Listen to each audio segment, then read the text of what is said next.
All right, hi everyone, my name is Jakob and I'm probably going to put this off before I hurt myself or someone else.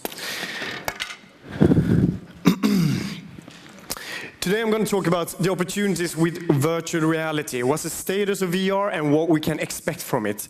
And the reason why we talk about this is because by daytime I'm the CEO of this company called Luckey. We do hands in VR essentially. By nighttime I'm not Batman, but I'm almost. I'm the Scandinavian ambassador of the gamification world meetup and I'm the founder of the Swedish virtual reality community. And we're growing from like 20 to 600 members, so this is really hot area. So today I'm going to talk about virtual reality in general. Why now? Is it a hype? What is the current state? And why is this relevant to everyone sitting here? So first off, how many people here have tried virtual reality? All right. Now, how many people have actually tried real virtual reality, where you have a premium virtual reality connected to a computer? Like the Oculus Rift, yeah? Is there anyone who has developed anything in virtual reality so far? We have 1, 2, 3, yeah, it's a few. Okay, it's a few, good to hear. So what I'm going to focus on today is two different things. It's presence and interaction. And these are two key things that virtual reality really brings to the table that's new. Presence is kind of the feeling that you put on the goggles and you think you are somewhere else, or you think you are someone else. This in difference of, for example, watching a movie in VR, where you can observe something, it's immersive, you look around, but it's not presence.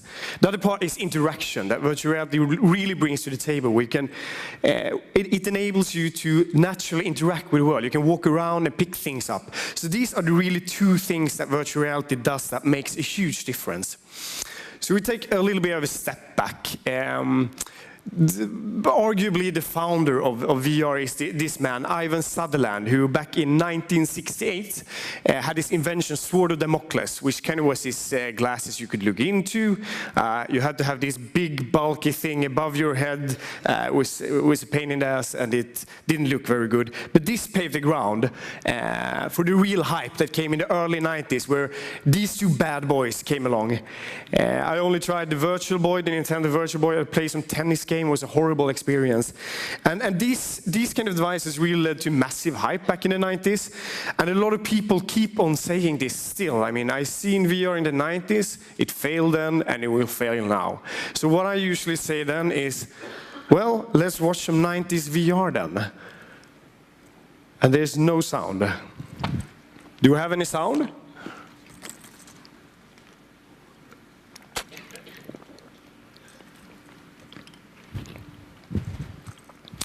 Well, essentially, it is this kind of commercial. Everything is awesome. You can look around. It's amazing.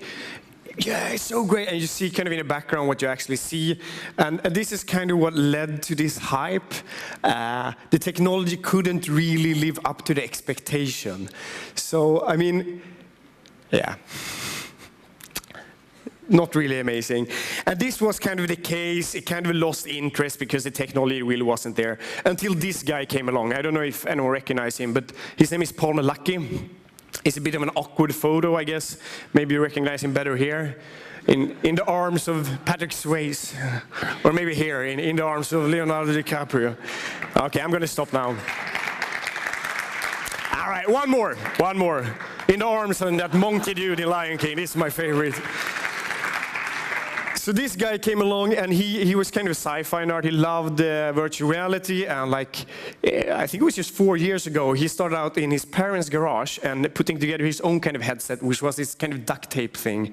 He put it out on Kickstarter in 2012 and it had this massive success. $2.4 million it brought in. And then 1.5 years later, Facebook went in and acquired these guys for $2.1 billion US. So this was really the starting point of VR. It's completely ridiculous how this acquisition can be happening, but Mark Zuckerberg recently talked about this and essentially saying that Facebook missed the opportunity with smartphones, but they don't want to miss the opportunity with the really big next medium, which they think is virtual reality to be as big or even bigger than smartphones. So this is kind of where what Oculus Rift looks like today. It's being launched in Q1, the first consumer version. It kind of looks like this. The only thing they can't promise is that you're going to look this awesome, because you look like a complete fool when you have this on. This is me walking around looking like completely ridiculous. Someone said a smart thing that it looks like you have a Segway attached to your face, and I think this is kind of spot on. So Oculus paved the ground, and they have been the poster child of this whole kind of revolution, but there's a lot of different players coming along. Oculus is launching in the beginning of next year. The big one up in the corner, in the left corner, the HTC Vive, is another big competitor, also launching already next month for a limited amount. Both these two are the really big headsets at the moment. You need connect it to a computer that costs about $1,000. This headset costs around $300 to $400. So it's kind of an expensive thing to do. They're a little bit different. I mean, the HTC one, you're supposed to be able to walk around. The Oculus, they focus on sitting down so you don't step on a cat or a dog or whatever. The one in the corner here is the PlayStation, the PlayStation VR, earlier called the Sony Morpheus, and that's probably going to be the biggest one. It's connected to the PlayStation platform. But the big problem with all of this is our fantastic experiences, but they cost a lot of money. So I mean, we have these alternatives. Google Cardboard, you put in a phone. It's a decent experience, but it's uncomfortable, and you get kind of nauseous. So the other kind of direction is going in between, which is the Samsung Gear VR, which I brought out here now, which is a quite decent experience. They're launching this, I think it's next week. So what you can see is that all this hardware is coming this very month. This one is the first one to be launched, and then everything is going to come. So this is really the right time to start looking into this kind of area. In terms of kind of hardware input, I'm not going to go too much into detail, but this market is just being flooded by everything from startups to really big companies. And what we see is that there's a clear focus on hand input because it's the most intuitive way of interacting. We see generally 3 different categories with a lot of different advantages in general. We're not going to jump too much into that. Yeah, you have some other stuff as well, like a shotgun. I was killing zombies in a wheelchair here. It was awesome. More ambitious stuff. I mean, there's a lot of companies experimenting with how you can experience VR. This is actually a Spanish company doing a Mission Impossible adaptation. So, but is it a hype? I mean, the technology is apparently there. We can experience this really immersive stuff where you feel presence, but is it going to come? You know? I don't know if a lot of people recognize this curve. It's a Gartner's hype cycle.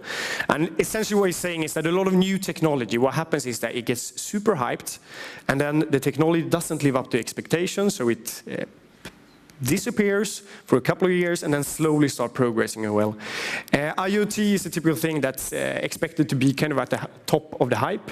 Augmented reality is kind of coming down. The hardware isn't really in place. HoloLens has really limited field of use and these kind of things. But virtual reality is really coming up on a spiral. So I mean, you can't really draw too much conclusions of this kind of cycle. I mean, I'm not going to mention any names, but there are some technologies that done the same path and not succeeding. 3D TV. So in terms of numbers, what is actually happening? Expected next year, we're talking about 5 to up to 10 million headsets being out in the markets, and this growing to 2020 to around 25 to up to 40 million headsets. But this really isn't a lot. I mean, comparably, PlayStation 4 has, I think it's like 30 or 40 million sold devices out there. So it's really not smartphone level, but this is expected to continue. So yeah, I don't know what you want to call a hype or not. In terms of what headsets is coming out, it's mainly the mobile headsets that are, because they're cheap. The Google Cardboard costs like $10, the Samsung Gear VR $100, and then everyone else is so much more expensive. So the conclusion is that maybe it's not a hype, but your grandma is probably not going to be playing Counter-Strike next year in virtual reality. Unless she's very tech-savvy, who the hell am I to judge? But the reason why I'm standing here is because I think there's a perfect fit between virtual reality and gamification. The virtual reality enables, the technology, what it enables is perfect in the sense of gamification. And I'm going to mention a couple of examples that I think is quite fitting. I could stand and talk here for several hours, but I think I just have very little time left. To start out, something that I'm very engaged in myself, and something I really believe in, and that is that classroom sucks. I'm sorry, teachers, but I think the concept of classrooms really suck. You sit in a classroom, it's boring, you read stuff. There's a reason why we go on this kind of excursion, go to museums, and go out to the woods. So the possibilities with virtual reality in this field, in the classrooms, is that you can transport yourself to ancient Rome and not only see how people had it there, but actually feel presence, actually do things that people did back then, feel kind of how it is, perform tasks and learn that way. You could kind of learn Chinese or geographics by traveling to China and actually performing tasks over there. Learn politics by becoming the president over a day. So I mean, all of this probably sounds like it's some 10 to 15 years away, but there's a lot of stuff happening here, and I really hope there's sound on this one now. But Google is doing this fantastic initiative called Google Experiences, and it looks a little bit like this. All right, so let's do our objective, and we'll talk about the lesson for today. We're going to take a field trip to Verona, Italy, to see the place where Romeo and Juliet lived. I'm going to take you on this field trip under the water. Okay, you guys ready? Pick up your devices. And look in your cardboard. What is that? I see a shark. Whoa! It allowed us to go somewhere we wouldn't normally be able to go. Are we in China? This is the Great Wall of China. So it's really amazing what they're doing. They're using these Google Cardboards. They cost $10, getting it out to people who really can't afford or don't have the opportunity to go out and see all these things, and actually making it available for them. So I think this is something that happens today, and there's a lot of things going on like this. So it's a really exciting area. A completely different area that I find extremely interesting myself is phobia treatment. It's extremely boring stuff. There's a couple of companies looking at this around the world, but we have a company in Stockholm called MyMers, who's focusing on this. It's a bunch of psychologists who's gotten together and they're trying to kind of figure out how you can make phobia treatment more accessible and more fun. Because if you're scared of spider, you don't want to go close to any treatment, because at some point you have to be near a spider, and you hate spiders, so you're not going to put yourself in that situation. So what they do is that they give you a headset in a safe environment, hopefully free of spiders in this case, because it's related to spider phobia. And they've designed an experience where if you're really scared of spiders, you put on the headset, you look around, there's a room, it looks realistic, and then there's this kind of cute, cartoonish spider, and you're supposed to interact with this spider and help him if it rains so he doesn't get wet, and then gather points, you get to the next level, and then continue advancing. And the farther you advance, the more realistic the spiders get. On the final level, you have this creepy tarantula thing that you need to interact with and do more realistic stuff. So the thing here is not to replace traditional phobia treatment, but kind of be a bridge in there and make it fun and accessible so people actually do it. And this wouldn't be possible without virtual reality, and probably not without gamification either, because you can't feel immersed and feel presence in front of a regular screen. And finally, I'm going to mention a little bit about how VR is kind of becoming the final medium, as a lot of people are talking about. It's because it's a completely different way of conveying messages. In books, in films, you can kind of convey a story, but in VR you can really convey an experience in a completely different way, where you feel all the emotions, etc. So this is a really interesting example. Stanford did a test a couple of years ago where they had two different test groups. One test group that read about deforestation and how terrible it is and all the consequences. Another group did this VR exercise where you chop down a tree.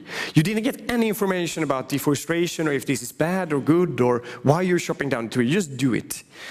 And then both of the groups had to fill in this form, and someone kind of pops over a glass of water.